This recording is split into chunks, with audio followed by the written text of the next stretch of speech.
Mark machine, always new stuff. Yeah, Might be Cody because we're realizing, but could be.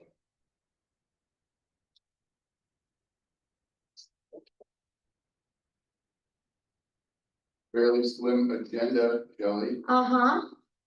That is right. I think you can sort of like lead the chart. Well, I guess I'll say, welcome to the ordinance review committee on Thursday morning, May 15th. Roll call shows that myself, chair of the committee, and Robert Laraway, and Councilor Leo Kenny are here, along with staff member, town clerk Shelley.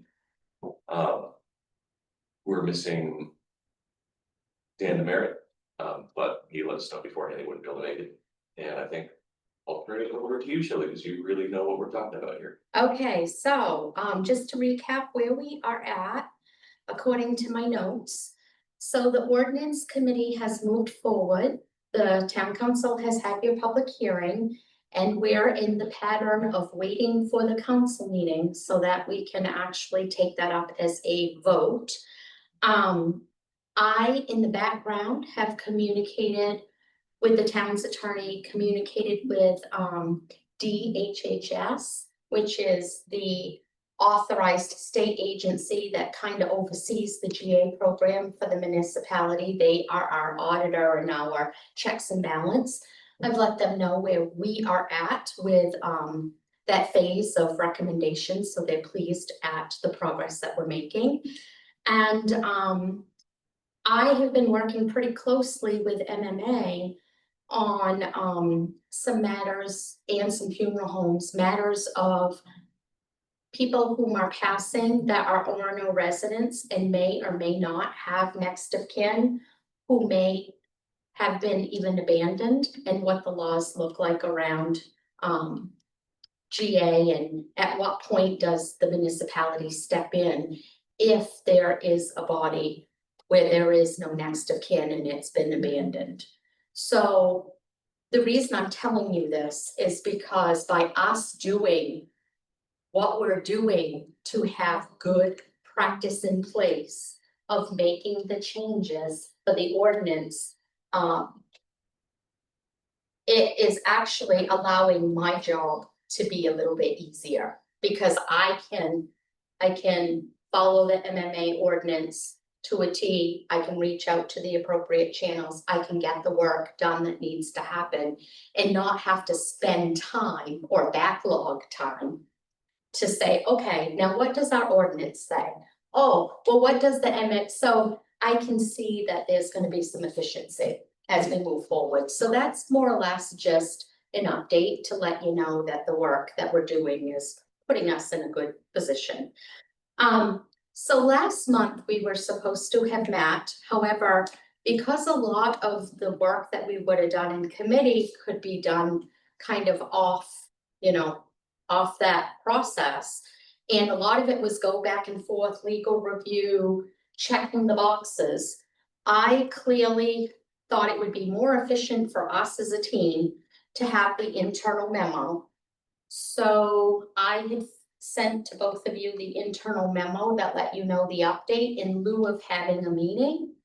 And so I guess what I would say is, if we revisit that internal memo and what it said and where we left off, I was reporting back to the committee the work that had been done around the business licensing idea, as well as the solid waste notes, because the last time we met as a full committee, you had asked me to meet with the team and to talk about what does it look like if we actually tackle business licensing, and what does it look like if we tackle solid waste.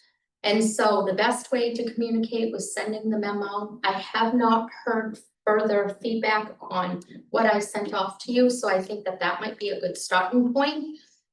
But in lieu of me attending the meeting in which there were residents from the Webster area who expressed concern, and there was some conversation around our ordinance, our policies, and or permitting. In the background, what I've done, because this is what I do, I have solicited policy ordinance framework, permitting around mass gatherings or events within communities around Maine, so that I could start to build a file. So that if by chance this lands with the ordinance committee, or even if there is a group set up separate of the ordinance committee, and discussion starts to go in the way of what does the current ordinance say, what should it say, what would we suggest that we should explore, I had resources for us to work from, or a framework. So I've been doing that in the background, so that's new information for the committee to consider today. I'm not saying that I'm doing anything with it other than gathering. And I have gotten a lot of communities reaching out and sending their you know, events policies, their mass gathering policies, their how to handle, you know, situations, noise complaints, that sort of thing. And I just basically put out an SOS call to all municipalities in Maine, so over 490 municipalities. If you've had an issue in a neighborhood, or you've had an issue with an event gathering, and you've taken the steps to act on that, please send me whatever you might have. So that's been a healthy email stream. I'm sure. Yes. So anyways, those are the things that I'm currently working on and where I see that we're at. The business licensing grid that was in the memo that I had provided to both of you really was the work of several team members in order to reflect on what we do and what could change or what might change and what we would recommend. But I will tell you, this is like falling into the rabbit hole, because as we start having those questions, our ordinances are so intricately connected that it's not as simple as just saying we're talking business licensing, because it really does affect a lot of different departments. And then in regards to solid waste, I had given you quite a lot of information around the solid waste conversation that I had with the team. And I think the team's approach to this was, until we know that we are going to tackle solid waste, and until we know that is the direction the council wants us to head, they were not going to put time and effort into looking at those things. We did sit down and we spent a couple of hours redlining. So when we redline, we read it line by line, and we, you know, highlight or redline anything that we think needs to be addressed with current practice. We did do that work, and we ended up not getting all the way through it. We stopped because there was so much that was wrapped into the solid waste. That team is willing to come to this meeting and is willing to sit and work together cohesively to try to, you know, figure out where we're going. But until we know what the council wants us to do, and if they want to make that the priority, everybody's kind of just stopped. Yeah. And we're waiting. Who is the team? So the team started out, so I independently had met with Clint a few times just to get thoughts, background, you know, what he saw as some possible areas that we wanted to start exploring. And then I had met with the Public Works crew, would have been our Public Works Director, Bill Cody, and Megan Hess. And of course, I vetted some of the information around with Mitch as well. And right now, that seems to be the immediate team that we've pulled together if we were going to start tackling solid waste, because those are the parties that it impacts the most. Now, having said that, I did have conversation with code here and there, more code related issues of what if a bin's left out, you know, beyond the time frame the ordinance says, or do you see an issue with this if we have, you know, someone who maybe wants additional trash cans or waste receptacles, but yet they're not registered as a rental property, but yet so as I said, we're finding as we tackle a particular ordinance, it leads to other spin-offs. What I'm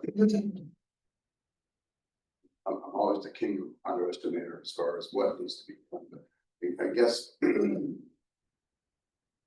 Public Works. They're involved with a contract with our waste management, so there's that piece, but it seems to me that.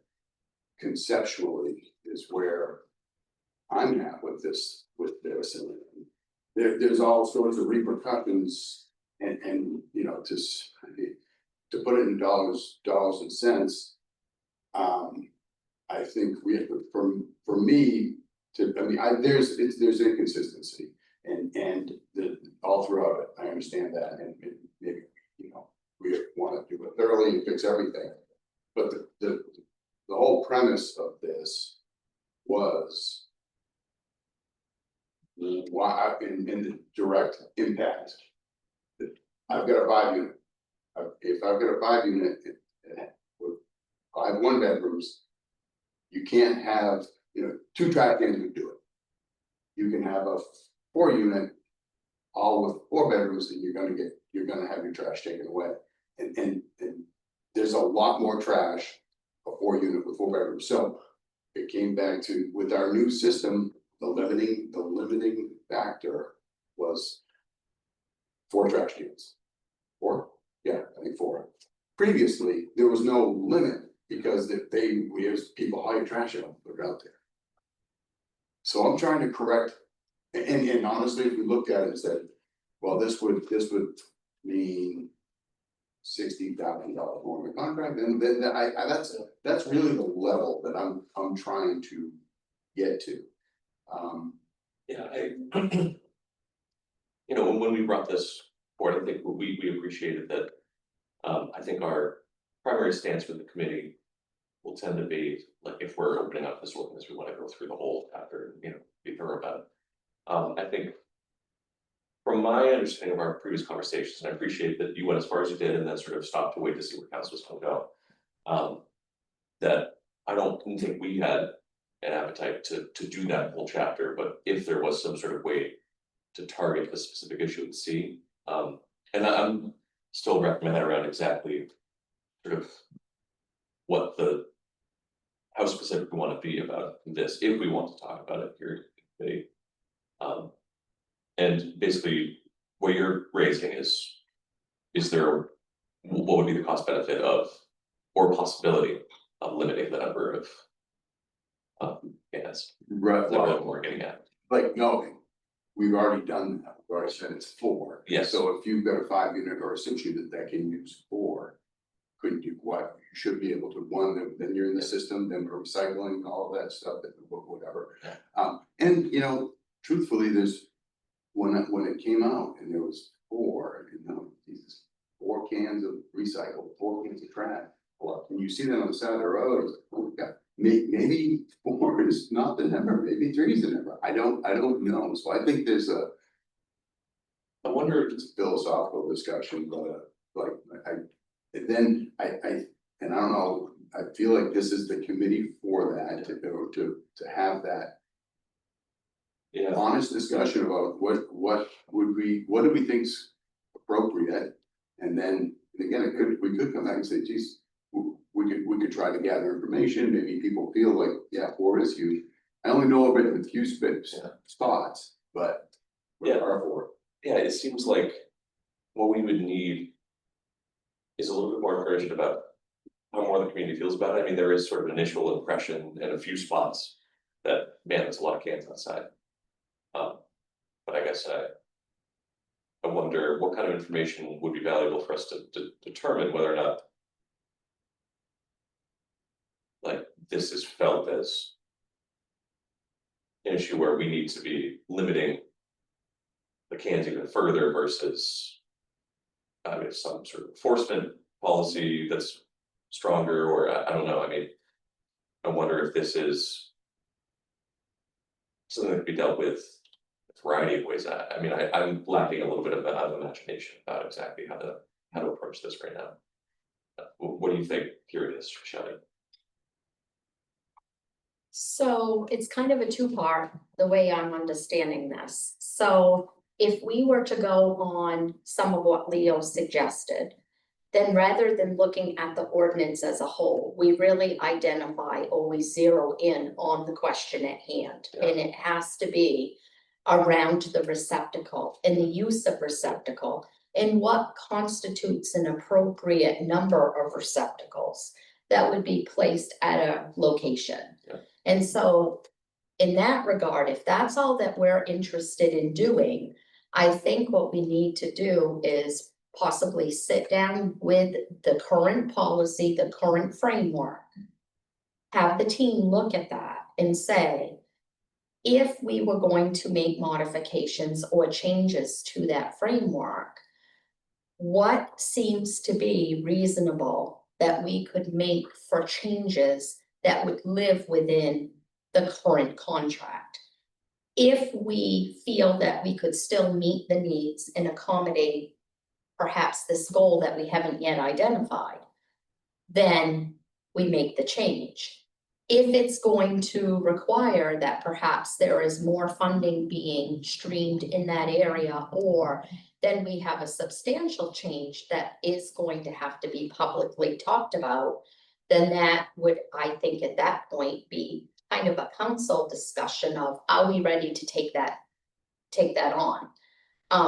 So what I hear and what I think about the immediate fixing the issue is, we would want to talk with the team again to say, because when I talked to the team, what they told me was, on average, it's $260 per year per container to maintain it under the current contract.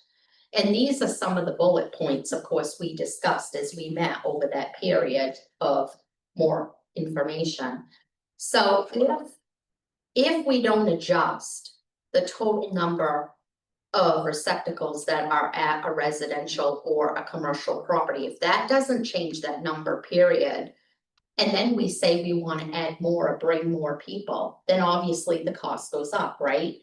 But if we have, as Leo suggested, somewhere where there's 4 receptacles and they don't use the 4 receptacles, they only use 1 receptacle, and that is what they use on average every week, then we technically may have 3 receptacles sitting there that could be redesignated somewhere else.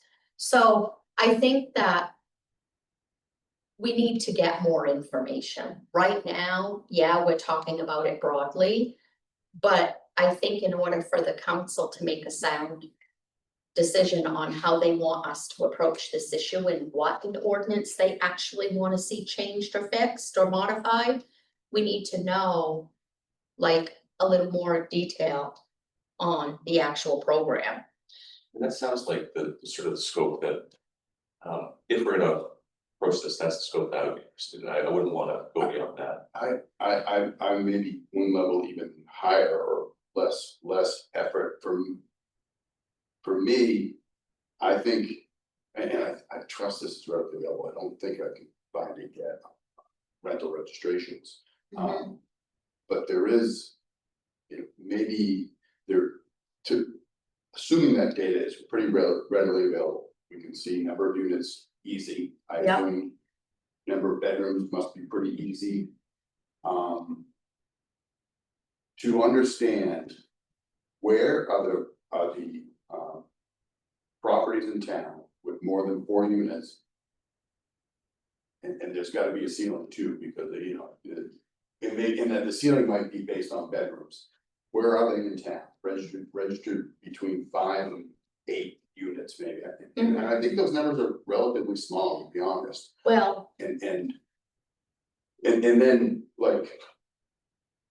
That's I'd like to see that data okay, and then be like, okay, there's probably there's enough here that obviously if we do something like this, it's gonna be a lot more barrels, and I don't think we're not ready to go there. Maybe for further discussion, next time we do the contract, would that be a time? But if there are 6 buildings that have it, and again, some got 5 units, you've got 3 or 4 bedrooms in each one, you're not getting away with 4 cans, probably. So, right. so just some basic, like, basic numbers. back of the napkin, like. This probably impacts, or this really probably wouldn't have much of an impact. And if it's, wow, I didn't know we had that many, 7 units in town, Right, and that could be a problem. yeah, But my gut feeling is that probably not. That many deal with it, but so that basic info, and again, it's probably, it may be available, but I don't think so. You go on the map and you can say, show me all the rentals. Yeah. I don't think you can spit that out and say, give me the particulars of them, so. well, we do run a rental registration program in town. And that data is tracked, it obviously is tracked so that we can collect. And we can be sure to mail people forms on an annual basis, and Yeah. so what I can do is go back, I'm not sure with Jessica Chadbourne being out, who's actually managing that right now. I would expect it lives in Mitch's world. So I'll go back and speak with Mitch to see, can we gain some numbers, or is there a way that we can extract some of that data off those rental registrations? And what I can tell you from a housekeeping standpoint is I'm dealing with a resident right now who has put in like an in-law apartment, so to speak. And he's been working with the code office to do this. And so his question came up to me, to my office. I would like to schedule additional trash receptacles at my location because I have this project I'm working on, in-law apartment. And it may not be an in-law apartment, but that's the best way I can explain it. And so it took us a little bit of time with the current policy to figure out, do they or do they not get extra receptacles? And if they do get extra receptacles, is that a town, is the town picking up the tab on that, or is the person who's? That's not for construction, is it? It's not for the construction, they're not getting receptacles for the construction. No, this is for the It's person. there, it's established, Yes, yep. gotcha. And the response that I got, or the response of how we spoke to the resident to answer his question was, if you are registering that through the rental registration program, and you are declaring that that is a section of your home or area that is not your primary dwelling, and it's going to be utilized by someone else, and you register with our program, then you will get a receptacle. However, if you are not going through the rental registration and you are not declaring that is part of the original home, then if you want additional, that would come at a cost. Makes sense to me. I would think there's a component of. Because that's accessory dwellings. Mhm. This varies, some can be attached where we're sharing the kitchen, I think some can be separate. If you make a separate one, you give that an address. I would think they get a trash bin that way also, because it may not be a rental. Right, So it shouldn't be in a rental program if I have, Right. my mother moving in out back, I'm not renting for the space, but Yeah. the space, so I would lean towards, that's an address thing. If the mail is coming to your same address, your one dwelling. If you've created another, which may or may not require sewer, water, all that stuff, that's kind of, it may not require that, I don't know, you could maybe call it a 22B, that's a separate one.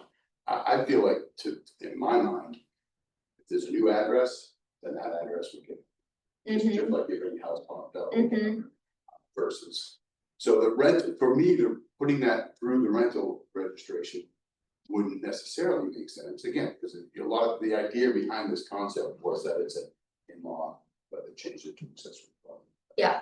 So I think there are a couple ways that I could look at it. Exactly, and so I guess the reason I make the point is because it was a simple question. But yet it took me emailing Public Works, emailing code, then everybody had to meet. And then we had to sift it through. Yeah. And try to determine what is the appropriate answer. So in saying that, I would say that there is room for that kind of a discussion. Because when you set any sort of policy in place, you want that policy to be a guide in which we conduct our business, because the intent is that we're doing the same for all and it's fair. And you know, how you do it this time is how you do it this time. And if there is an issue because you can't manage it well, that you make your adjustments. Yeah. Yeah. Yeah, that's funny. Well, it's not funny, but I mean, like, we can't imagine the curveball that. Oh, exactly. Exactly. Cause policy can't. It can't incorporate cover every everything, Single scenario, right? so that's in, yeah. that's Yeah. interesting. But it was just curious Okay. that we're having this discussion. Yeah, And so I met with the Public Works team and code, like around, I think I had in my notes, I did it on 4/14 or 4/16, we had a 2-hour meeting or so. And it was like the very next week, the question came in, and I'm like, oh, we should have this ago. But yeah, so I think that, I mean, the team is interested in having dialogue. They just, because everyone's schedule is tight, they don't want to have unnecessary dialogue. yeah, and that's why I think like, Let's try let's to get just some push out some information. data. And Mhm. in that rental registration, because I've participated for a long time, I trust that that's relatively easy to see. Again, if it's, I feel like if it's, okay, this is gonna be a significant contract change with the vendor. We're not in a place, I would say we're not in a place to do that. Yeah, I don't think the rest of the council feels Yeah. different. Mhm. And if it's not, if we're excluding 4 properties. And let's back to, I mean, this kind of stemmed from people coming and public coming saying, what about, how are we doing with recycling with these other, with the bigger units? And I think they're probably more talking about that, but it's what spurred this in my Mhm. mind. It's like, yeah. Sometimes I'll have tenants that care about that and they'll do it, and I think if not now. They used to just do it and stick one out there, they get picked up, even though that wasn't the normal pickup, they stick a. Recycling, they can't do that now because it has to be bin. Again, Mhm. that's where I'm at, that if we can see that, okay, major change. I would probably still want it discussed, because I think there is an equity and fairness thing in there, but. That, or whenever that next contract's gonna be, if it's insignificant, Mhm. then I think it's worth it. Mhm. Yes, and the only thing that the group kept saying over and over again is things are gonna change in the fall of 25. The landscape is gonna look different, and that is because they anticipate that the waste hub is gonna be up and fully functioning, or the plant in Hamden, and once that's up and running, they say that the landscape could change. So they just wanted us to keep that in our mind, so that we didn't get so hyper. Start making money off this. Yeah, okay. So, that's kind of where we're at with solid waste. So am I correct in assuming that we would, for the next meeting, like to see some more of that concrete data? Yeah, Okay, Yeah, kind of help us understand the scope of really what we're asking for. Yeah. A bit better, so that you're also not, as you said, not doing unnecessary work. so in the sense for, and I think things like you just talked about, obviously, that's dealt with on it. Stuff's Case gotta by be dealt case. with on a case, but it's gonna be resolved Mhm. as stuff crops up. yeah, I do think address is more relevant than sticking in the rich, just because it's, you're not gonna rent to you on your dad, they get housing back there.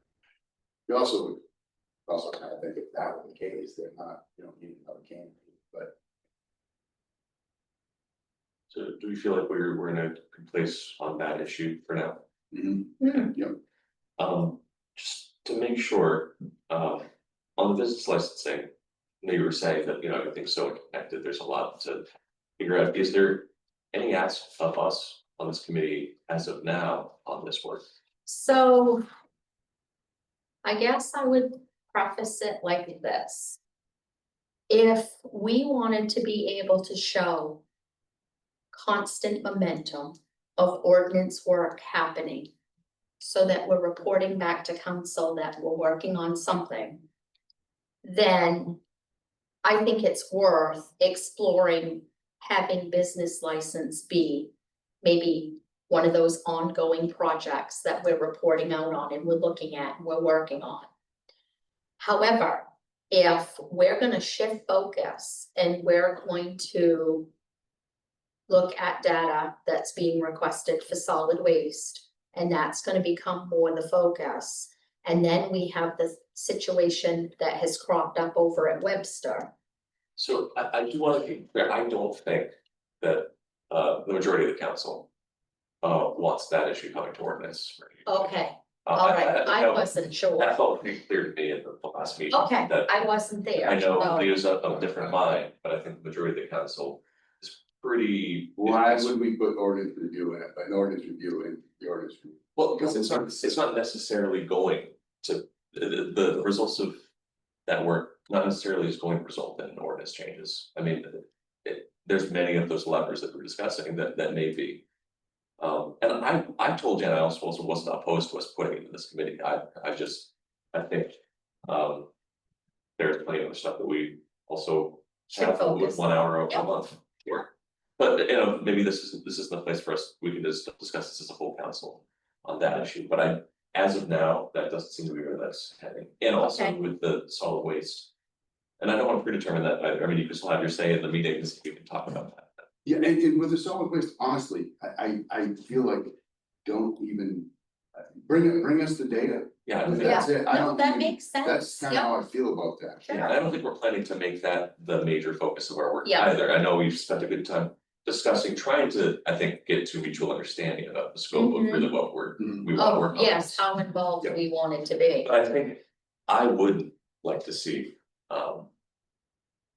us figure out how to develop a rhythm of doing a lot more of the regular ordinance review that you're Yeah. discussing. So if that, when you're saying in an ongoing way work on this, are you saying that, and please correct me, are you saying that the business licensing is more sort of in-depth than other ordinance review things, so we would do that in an ongoing way, or are you just saying this is the first item that we would tackle and then move on to it?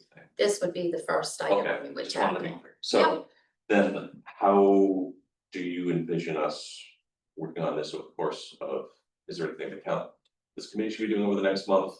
What is staff currently working on around business licensing things? I know maybe you were unsure about how much time we have for, so maybe you haven't done Yeah, as much research. so I guess if I was to say that there was anything this committee meeting, it's the members, the council members that are sitting on the board, what I would say is take a look at the ordinance, see what's there. Okay. And at least get some knowledge around what do we currently have for business licensing. I've given you kind of a guide here of the different types of things that we tackle. But if you have not physically looked at the ordinance and opened it, and maybe previewed it, maybe there isn't an understanding of how little it covers, or maybe how much it covers. And then on the back side, what I can do with the group is I can take, what does state law say at a minimum? What is the recommended practice that we should have? And how does that align with what we're currently doing? Yeah, so I guess maybe the way you just framed that, how I'm hearing it, is that, I mean, I have looked at some of these, since you gave that Yeah. memo. And I think from council's perspective, we should be thinking about from a higher level, sort of, how does this accord with what we think ought to be Yes, there in general? And you're looking to mostly bring us back into compliance. Is that a Right fair way now. to say? that is my focus, Right. yes. And the reason why I say that is my focus is I believe it was the last meeting that we were all together. Dan had made a statement and I had it in my notes. That he wants to be business friendly. He's not necessarily looking to bring on all kinds of new requirements. where now we're gonna start regulating the tattoo parlors and the smoke shops and, you know, so when he said that, I assumed, and this could have been wrong, but I assumed, okay, so at this point, what I feel is the appetite of the council is to let's look at ordinance and bring us into compliance and make sure practice is partnered well with the language that we follow. So that's my interest. Now, having said that, if I come across something at a state level that I feel a municipality of this size should be regulating, then I feel it would be wrong for me not to say something about that, which is why I did bring up that, you know, we don't currently do anything with the innkeepers, tavern keepers, or lodging buildings. I'm not saying that I'm advocating that we should do that. But if we're gonna be looking at business licensing, I think it's worth the discussion of why do we regulate it or why do we not? And if we're not gonna regulate that, then what is the reason for that? And you've also, I mean, you've listed recommendations for Mhm. many of these. It is a way to frame this conversation already for us to just run through your recommendations Yeah, line by line and then yeah, see how we feel. yes, Or do you feel prepared to discuss those? Have you looked at? All right, so Just to back up one Yeah. thing, I will say, it's not coming to this committee, but I think that's very good work that you've pulled and for the Webster stuff. It's great that you've reached out. Oh, and yes. gotten all that information. Oh, absolutely. Yeah. It will be consumed, Yeah. I'm sure of that, but Yeah. it's Oh, yeah. not here in this committee. So, no, and I get that, and I'm fine with that, but I Yeah, it's great. try to just be prepared ahead, cause I'm gonna start calling you radar. From that. I see myself as I've been put on this committee kind of to be your liaison. So because I'm in the day-to-day, in the trench, you're not. But I feel that part of my role is to make sure that when you want to get in the trench, to better understand, I should be able to resource you. all of your preparation is really appreciated. And yeah, as Lou was saying, Sure. regardless, it's going to be helpful. No matter Yeah. who's gonna need it. So you've recommended alcoholic beverages, special amusements keeping as is. Mhm. Victualers, I mean, do we have any thoughts on either of those keeping as is? No, Okay, victualers licenses. Your recommendation is going to a 2-year license process on the odd year unless business sells liquor, renew all victualers in the same month, and have them run with the municipal budget. Mhm. Can you talk a little bit about why you're recommending that? Okay, so this is a little squirrely. Okay. Vigilers are supposed to run concurrent with liquor license. So if there is an active liquor license that is done by the state on an annual basis, the intent is that all local licensing will run concurrent and annual with the state. Okay, so put that in your framework. So now imagine that you have a victulars that has no liquor license whatsoever, okay? And the best that I can point to is like the store Ampersand down the road. They don't, yes, they sell liquor, but it's at a whole nother level. It's more at a commercial retailer liquor, not a serving of liquor. So she has to come before us every single year to get her victulars. When in practicality, there are no complaints, there are no compliance issues. We have no concern that she is operating a business which needs to be reviewed on an annual basis. So why should we not consider possibly moving her to an every other year she comes forward? Now, having said that, that doesn't mean that our code and our building inspector isn't still gonna pop in once a year just to say, hi, how's things going? Do you have any concerns? How can the town help you with, you know, your concerns? But should we be making her come every year? And then, in light of schedules and departments and the different hats that we wear and juggle, to try to have business licensing happening every single month and to be tracked and to be inspected in the paperwork and chasing businesses that miss the requirement of filing in time. we, as a team, talked about, it may make more sense to have the liquor businesses, meaning there is an attached state liquor license which sets the date of renewal, be one category of licensing. And all the rest of the victulars are treated completely separate. And they would be funneled into a category that would only be seen maybe once a month out of the whole entire calendar year. And that way, when the team works together cohesively to make that process happen from start to finish, because we're talking, there is 4 different departments that have to handle that victulars. 4 different departments have to align their schedules in order to move that victulars through the process to get it to council. Then if we have 1 month that we know is dedicated, that helps all of us with our schedules and our varied responsibilities to all be on the same page. Likewise, on the backside, the council is freeing up agenda time because they're not tackling victulars of routine nature throughout the year. Now, the question got posed, so what happens if you have a brand new victulars business in town that opens? Are you gonna make them wait until June? And my comment to that was no, we would take that up as a brand new business. It would be put through public hearing, because remember, we changed our ordinance. If it's a brand new business, they need the public hearing.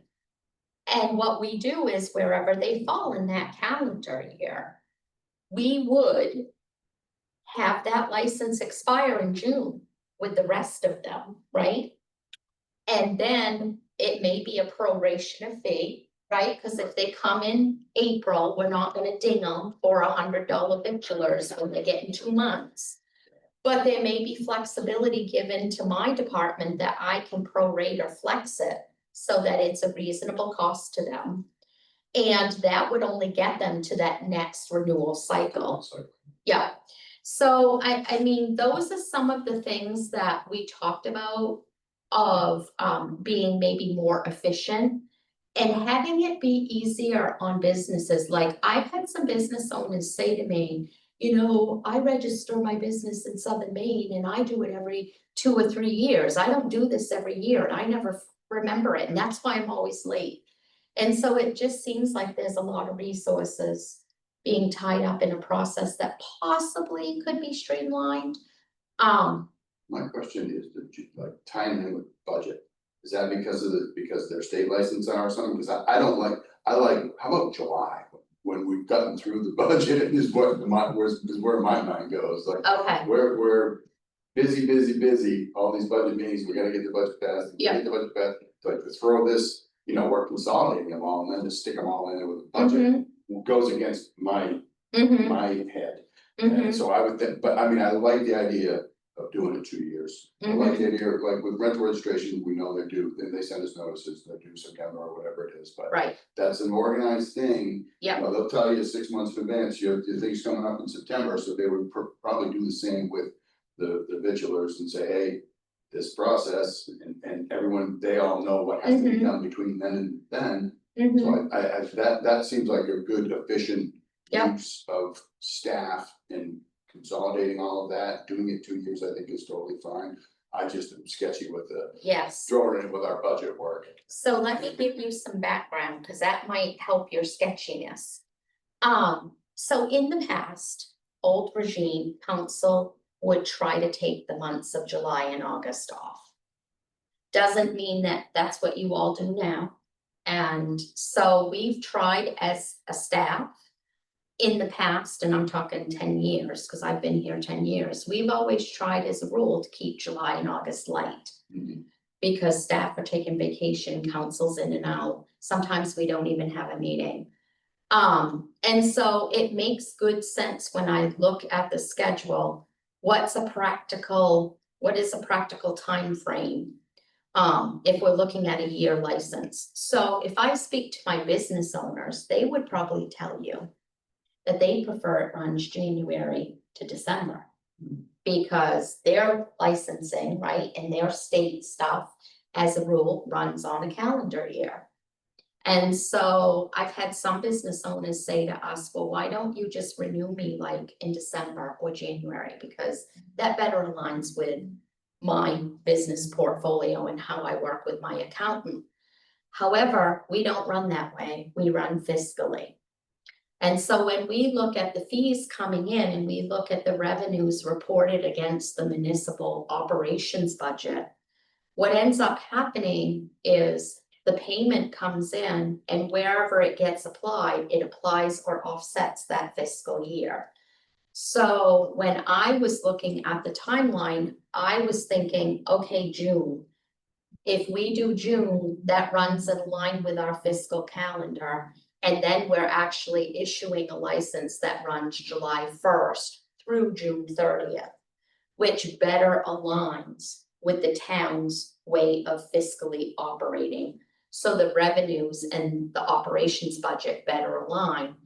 But having said that, I am not wedded to anything. I would be happy to do it in July. Technically, can I ask, doing it the way you just said, is that basically they're paying, well, it goes to the previous year, if they do it in June, pay in June. It would count in that- the previous versus Yeah, so they the prepay upcoming. or post-pay. So in theory, when they apply for a license, they are paying for the cycle coming up. But the way that it gets applied in our operations budget, it's going in the rear. Okay, Which is kind of confusing. So when I was thinking about what would be the best month, and I did ask the team, schedules wise, what's the best month for everybody? And everybody said, well, either May, June, July's gonna be rough, only because we don't know about vacation time, council, are they having a meeting or not? So we've all been trained to try to stay away from July. But if the flavor of the council is, you're gonna run the operation year round, and it doesn't matter if it's summer or not. I have no horse in the race. I would be happy with July, I'd be happy with August, I'd even be happy with December. And then it starts January 1st. I think we can really play with that, Leo, and customize that to what best meets operations. and do you think, would it be everybody on that same 2-year schedule, or do you think would it be? Maybe a chunk that's in 1 year and then a chunk that's, so we do it once a year. They're on a by-year schedule, is that how it would work? Yeah, as a rule, unless, once I sat down with the team and we talked about it, we decided it's best to say on every even year, business license will renew. Does that make sense? Yeah. Like Yeah. you either pick Well, it, and if you do that, what is that? And again, and have we gone to, I think we're going to, it's just, we're not gonna have hearings, right? It's just gonna right? be- Remember, we've changed that now. Yeah. So if it's a renewal So, and they're in good standing, yeah, so I guess I would say so that really, my gut, again, first was like, shh, we're right in the budget. Or Yeah. right at the end of budget, and that seems like we're piling on there, but if it's really, just on the agenda as a it's a consent item. consent item, and there's gonna be, I don't know what that number is, but I guess it doesn't technically matter. If there's 20 or Yeah. 80, I don't know There what might that be. number would be. 15 to 25. Yeah. Yeah, So I will back out my concern, thinking that through further, that it is on consent. mm-hmm, And so it, I'm fine with it kind of being predicated on what Mhm. we got staff that has to coordinate, and these are the better months, even if it's because staff's gonna be out. mm-hmm. Well, I guess if it happens in July, most of the work gets done. Either way, I guess, that's less of a concern for me, so I And appreciate that. What I can tell you happened back maybe 3 years ago. We kind of streamlined the victulars program and the business licensing program internally. And we funneled most everybody into a quarter renewal cycle. So we used to do every single month. And it was getting to be very labor intensive, and so the team, which was myself, code, Sophie's team, and then life safety team, we all sat at the table and triaged and came up with a schedule where every quarter you would have one meeting where everybody went forward. And you actually started taking months off from having to do business licensing.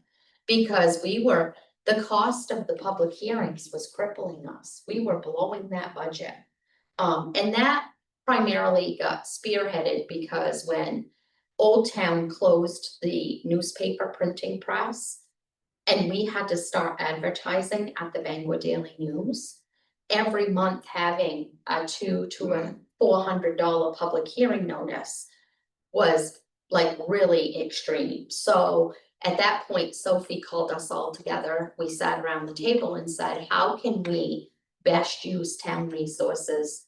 And how can we best run business licensing? And so at that time, we had already scaled you back. So that's why you don't necessarily have meetings every month about business licensing. Yeah. So pinballs and games, those, I mean, they don't even come in front of the council, so I would keep that as is. Those are handled internally by my office. Do you want to say that we are at 9:55? Oh, sure. So I want, not to stop you, but just to get a sense for how we envision the work of going through these is going to look. Are we going to see? It's a, it seems like we're pretty set agreement about the general sort of utility and effectiveness of what you were just recommending around extra licenses. Are we going to see the specific ordinance changes, sort of the lines for us to look at again in the next meeting, and then we bring it back to council, or like, or are we doing this all sort of together before we bring it? How are you envisioning the review process of each of these recommendations when we look at the specific ordinances that you're proposing changes to? And then how does this come back to council? So if I was to look at this and we were to tackle something like this, I would probably give it a 3 to a 4 month time period. Okay. So that we could do justice by it, because I'd have to get the team together and talk about what it would look like. So I would think that I can get the team together for the next meeting and we can begin the process of taking that ordinance and redlining it or reviewing how we would like to see it frameworked. Okay. Then I can come back to the committee and report what we found or what we've done and put together. Allow you all to take a look at it, add any information, and then, I'd like to have at least possibly 2 meetings that we can volley back and forth to get the best product. And about all of these collectively, is what you're saying? So, Yeah, I'm not asking you folks to do the red line, and I'm not asking you to put the labor in. I'm asking, take a look at it. Yeah. Does it seem like it's reasonable? Do you have concerns with what we've put on paper? So for the next meeting, we'll get an update about sort of the much more limited question around solid waste, but then for this, we really need to make sure we're aware of what's in ordinance currently, how we feel about it, and also take a look at your recommendations.